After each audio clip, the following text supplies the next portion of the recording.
इसरो ने 30 दिसंबर को श्रीहरिकोटा से रात 10 बजे स्पेडेक्स यानी space docking experiment mission launch किया। PSLV-C60 रॉकेट से इसे लॉन्च किया गया। इस मिशन में अंतरिक्ष में बुलेट की स्पीड से 10 गुना ज्यादा तेजी से ट्रेवल कर रहे 2 स्पेसक्राफ्ट को कनेक्ट किया जाएगा। मिशन सफल रहा तो रूस, अमेरिका और चीन के बाद भारत ऐसा करने वाला चौथा देश बन जाएगा। मिशन की कामयाबी पर ही भारत का चंद्रयान 4 मिशन निर्भर है, जिसमें चंद्रमा की मिट्टी के सैंपल पृथ्वी पर लाए जाएंगे। चंद्रयान 4 मिशन को 2028 में लॉन्च किया जा सकता है। स्पेडेक्स को श्रीहरिकोटा से रात 10 बजे PSLV-C60 रॉकेट से लॉन्च किया गया। स्पेडेक्स मिशन ऑब्जेक्टिव डॉकिंग और अनडॉकिंग टेक्नोलॉजी दुनिया को दिखाना।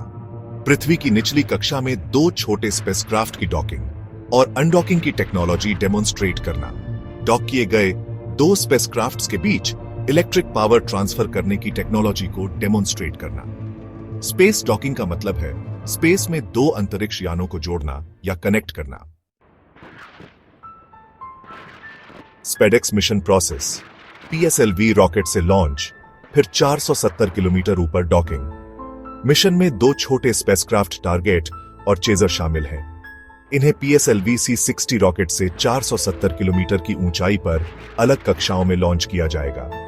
डिप्लॉयमेंट के बाद स्पेसक्राफ्ट्स की रफ्तार करीब 28,800 किलोमीटर प्रति घंटे होगी। ये रफ्तार कॉमर्शियल एयरक्राफ्ट की रफ्तार से 36 गुना और बुलेट की स्पीड से 10 गुना ज्यादा है। अब टारगेट और चेजर स्पेसक्राफ्ट फार रेंज रेंडेजवस फेज शुरू करेंगे। इस फेज में दोनों स्पेसक्राफ्ट्स के बीच सीधा कम्युनिकेशन लिंक नहीं होगा। इन्हें जमीन से गाइड किया जाएगा।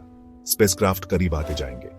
5 किलोमीटर से 0.25 किलोमीटर के बीच की दूरी तय करते समय लेजर रेंज फाइंडर का उपयोग करेगा।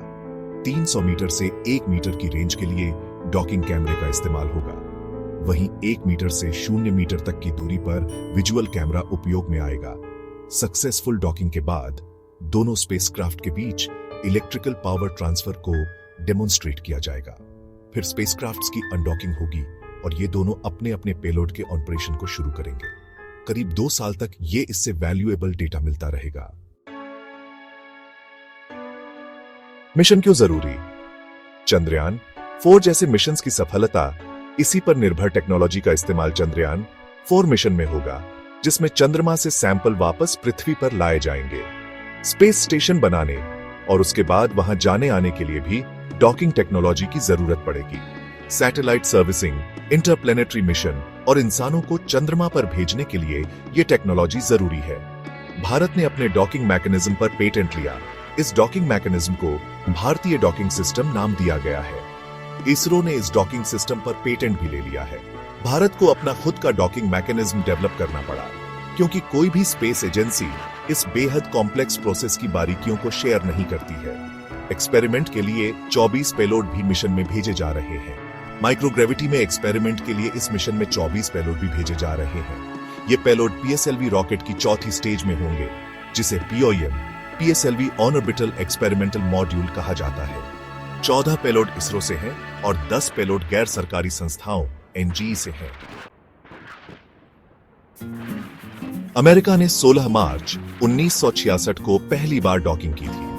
अंतरिक्ष में 2 स्पेसक्राफ्ट की पहली डॉकिंग 16 मार्च 1966 को जेमिनी 8 मिशन में पूरी की गई थी। जेमिनी 8 स्पेसक्राफ्ट एजेना टारगेट व्हीकल के साथ डॉक किया गया, जिसे उसी दिन पहले लॉन्च किया गया था। सोवियत यूनियन अब रूस ने पहली बार 30 अक्टूबर 1967 को 2 स्पेसक्राफ्ट अंतरिक्ष में डॉक किए थे।